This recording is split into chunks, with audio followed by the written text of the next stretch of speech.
това, което се случва тук, някакси то не е подготовка за живота, то вече е самия живот.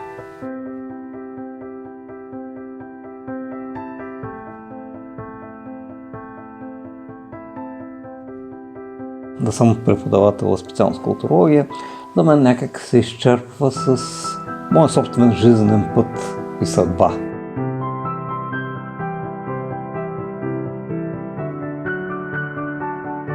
Ние бяхме в галабарника на журналистическия факултет.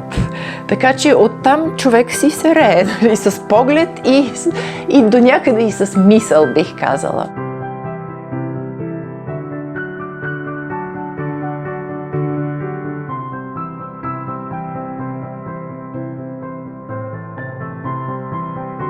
В крайна сметка, лекциите, които преподавам на студентите, общо взето са тези, които аз самия бих искал да чуя.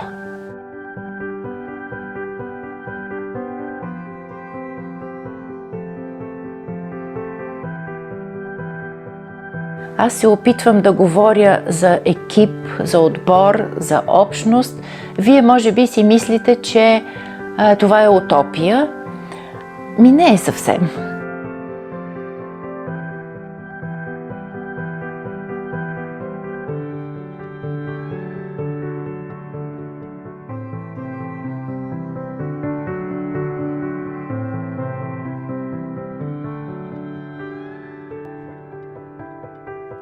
За мен е напълно естествено, това е мястото, където бих искал да бъда, където се чувствам, където действително съвпадат моите желания с реалността.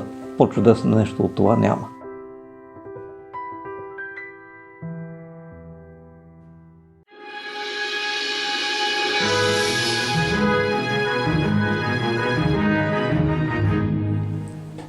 Това е много хубав въпрос. Аз много искам да разкажа всъщност, но не защото съм свидетелка. Той е създаден по времето, когато аз още не съм била в Софийския университет, но това, което е много важно е, че той не е, за разлика от повечето културологии, да не кажа всички културологии на изток от там, където беше желязната завеса, които са преобразувани катедри по ИСТМАТ. Вие сигурно не знаете ИСТМАТ, това е исторически материализъм, който беше, всъщност тук като свидетелка мога да говоря, беше задължителна дисциплина за всички студенти, включително за инженерите. ИСТМАТ, ДИАМАТ, научен комунизъм.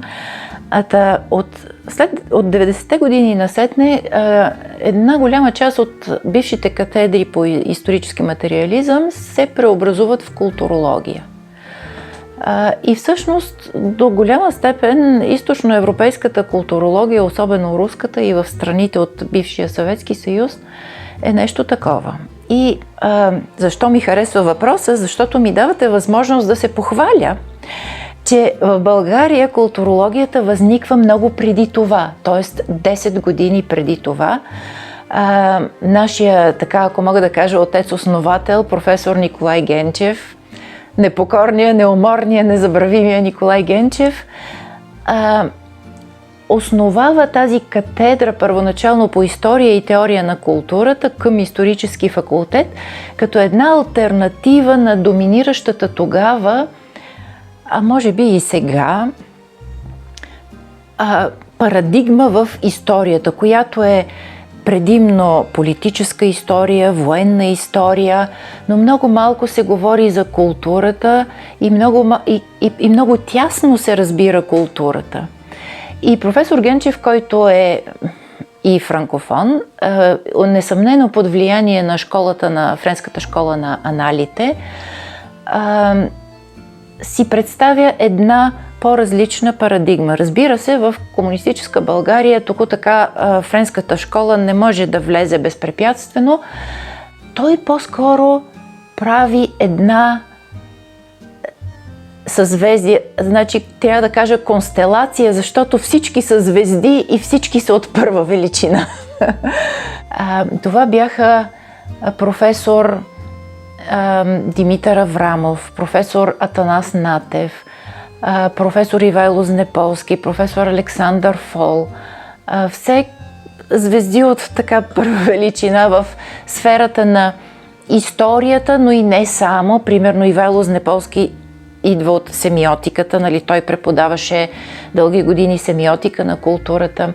Професор Иван Стефанов първо е бил в самото начало Любен Николов, социолози, нали? Социология на културата.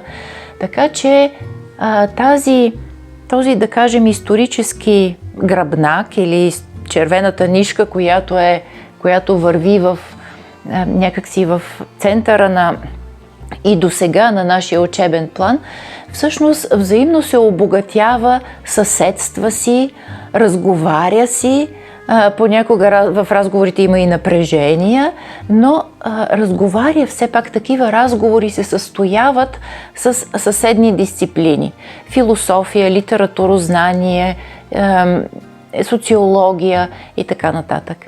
Така че всъщност от самото си начало това е нещо много необичайно. Много необичайно. Аз бих казала, че такъв един мултидисциплинарен център би се вписал добре в първата десятка на световните университети, дори и сега. Началото на 80-те години в България, в Софийския университет, за жалост, това никак не се оказва безпроблемно и очевидно има някакви конфликти, доколко са принципни, доколко са междуличности, аз не мога да съдя сега, но от някъде, мисля, средата на 80-те, Центъра по култура, т.е. тази катедра вече е извън състава на исторически факултет и съществува като отделен обособен център по културознание, който свободно се рее в институционалния пейзаж на Софийския университет тогава. Това за реенето има и своята буквална страна, защото ние бяхме в галабарника на журналистическия факултет. Така че оттам човек си се рее, нали, с поглед и до някъде и с мисъл, бих казала. Този център беше притегателно място не само за студенти от Софийския университет и не само за хуманитари. Имало е и студенти от НАТФИЗ, и от консерваторията, и от художествената академия, и аз знам за един случай от МЕИ тогава, сега Технически университет. Дали е завършил този студент, дали се е дипломирал, не знам. Това беше някакси на границата на куриоза.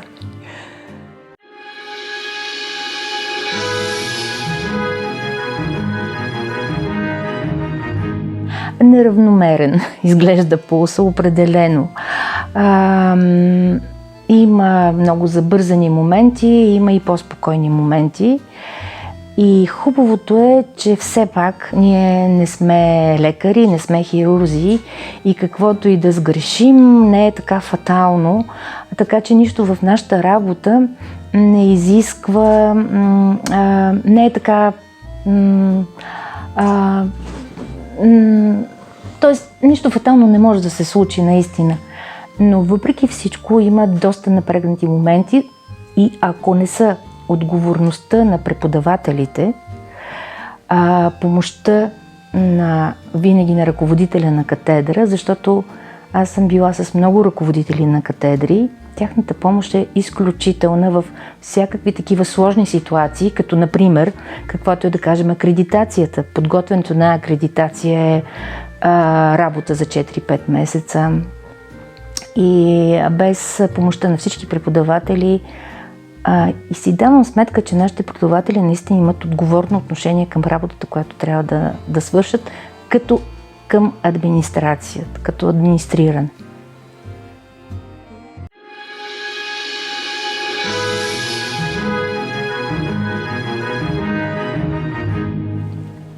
Преподавател, да.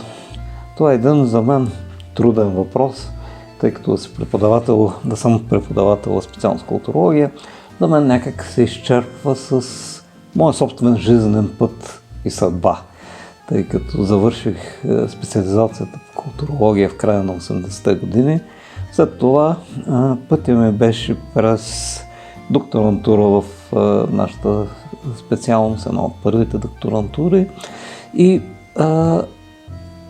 после станах асистент и така от фактически вече повече от 30 години живота ми е свързан с специалността. За мен е напълно естествено, това е мястото, където бих искал да бъда, където се чувствам, където действително съвпадат моите желания с реалността.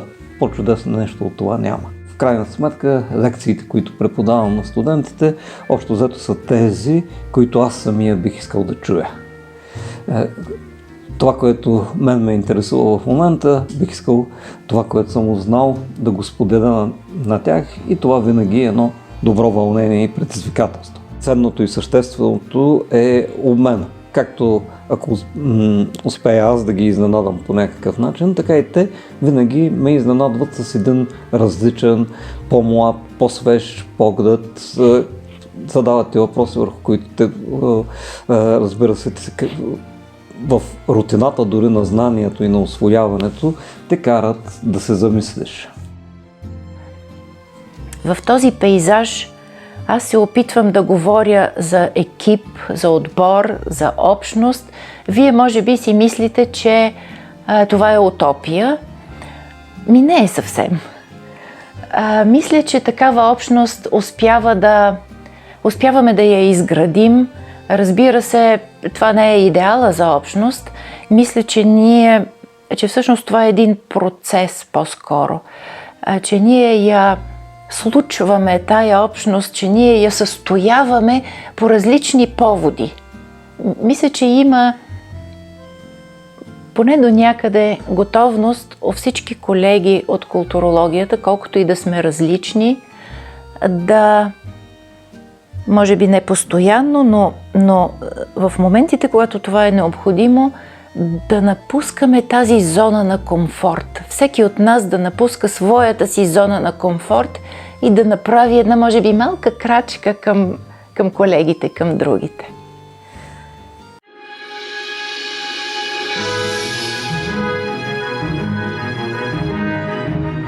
Студентите, с тях определено ми е било най-хубаво във всичките наши теренни практики, защото аз администрирам една програма културна антропология магистърска и заедно с тях имаме лятна школа и мога да кажа, че тези летни школи са едни от най-приятните моменти с студентите, защото се виждаме в неформална среда, научавам за тях други неща, както и те научават за мене съвършено други неща. И има и личен момент, който в университета не може да се разбере. Първият ми терен беше с студентите 1997 година.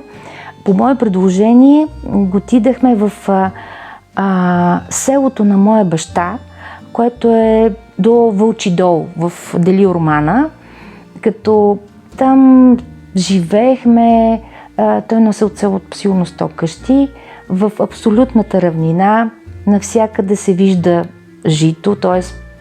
пшеница, нямаше, дори хълмче няма в това село. Т.е. е едно направено на един огромен чифлик, на мястото на един чифлик. Там живеехме по хората, спяхме, които искаха да ни приемат и условията бяха... Но тогава никой не гледаше какви са условията. Важното е да се свърши работа, важното е да бъдем сред тях. И дори бяхме организирали, защото нямаше ресторант, нямаше къде да се храним, бяхме организирали дежурства по 2 души от студентите, всеки ден оставяха да готвят и те трябваше да сготвят за обяд и за вечеря, като те приготвяха храната единствено и само от храната, от продуктите, които ни подаряваха селяните. Тогава бяха краставици, домати, картофи, тиквички. Това беше. Последния ден трябваше да сготвят преподавателите и те отидаха до Вълчи дол и купиха, си спомням, пилешко месо и студентите бяха много разочаровани, защото не е коректно да се готви с това, което не ни е подарено от селяните. Лично аз, когато съм се водил, когато съм избирал моя път и това, което съм искал да уча, не мислех, предполагам, че и много от тях не мислят какво точно ще работя. съзнавах, че ме интересува това, което бих искал да науча, че то е по-важно и по-ценно за мен, отколкото реализацията в една или друга сфера, материално обезпечаване и всичко останало. Това е характерно общо взето за младостта. Същевременно, нашата специалност, това, което тя им дава, което би могла да им даде за бъдещата им реализация, ние ги учим, освен тази стабилна подготовка, която им се дава. Край на краищата, това ще им позволи да мислят по по-различен начин, да знаят нещо, което покривайки една широка сфера от човешката култура и да се осъществят в полето на културата, която след тези 4 години вече сравнително добре познава. Но това не е само това. Ние ги учим в някаква степен и това се потвърждава и от тези така наречени алумни, бивши завършили студенти. Тези неща, които на пръв поглед не се струват близки, ние да ги виждаме като раздалечени. И напротив, това, което е далечно, да успяваме да го приближим и да го сближим. Тоест да осъществяват и неочаквани връзки между нещата, да мислят неконвенционално. Това в съвременния свят, където има и културна индустрия, където има и реклама, мода, public relations и така нататък, това също е едно полезно качество, защото в край на краищата успяват в този свят, това го виждаме и при нас сред нашите завършилите наши студенти, успяват в този свят тези, които в крайна сметка могат да дадат нещо по-различно. Ние, преподавателите, общуваме най-много с студентите, които са мотивирани, които се интересуват, на които им е интересно, на които не им е скучно, които искат да направят нещо със себе си. Когато дойдат първокурсниците, винаги им казвам, че тези, които са избрали културологията, ги поздравявам за добрия избор. А тези, които не са я избрали, а са попаднали тук случайно по силата на бала и класирането и така нататък, тях пък ги поздравявам за добрия късмет. И сега във връзка с 30 годишния ни юбилей имахме такива и писмени, и разговори и с студенти, и с вече завършили, с възпитаници наши, някои от които казаха, че са дошли в културологията, защото така им се е случило. Защото не са били приети право или психология, или примерно скандинавистика. Имахме такъв случай. И след това тук им е харесало и са решили, че това е тяхното. И са останали тук. И мисля, че сега не се сещам за нещо по-приятно, което да ми се е случвало като преподавателка. Мисля, че това е някакси архиуспеха.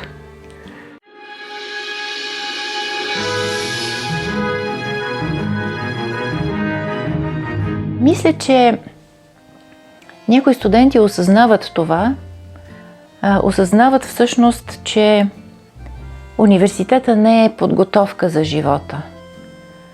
От университета, от нашата специалност конкретно, ние не произвеждаме едни така тухли, които да паснат точно в някакви определени ниши. Това, което се случва тук, някакси то не е подготовка за живота, то вече е самия живот. Така че ако трябва нещо да кажа на студентите, то ще бъде живейте го, колеги. Вземете го в ръцете си и го живейте. И ние можем да помогнем.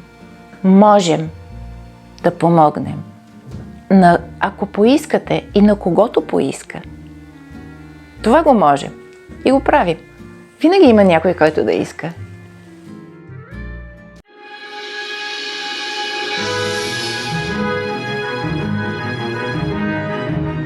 Мечтите биват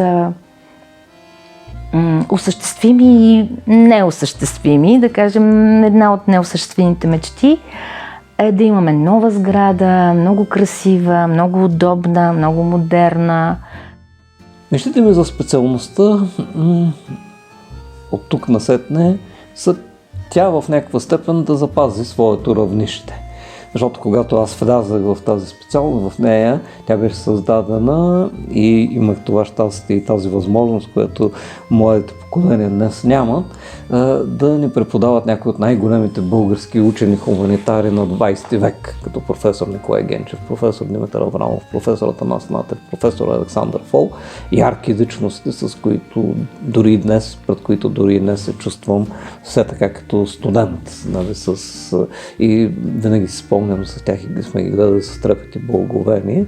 Значи нашата задача е ние да запазим това равнище, катедрата и специалността да привлича млади хора, които са по-неконвенционални, по-мислещи, по-търсещи, защото те дават живота до голяма степен на специалността, а същевременно и преподавателите да бъдат, ако не, да кажем, на това уникално равнище, да бъдат също търсещи хора.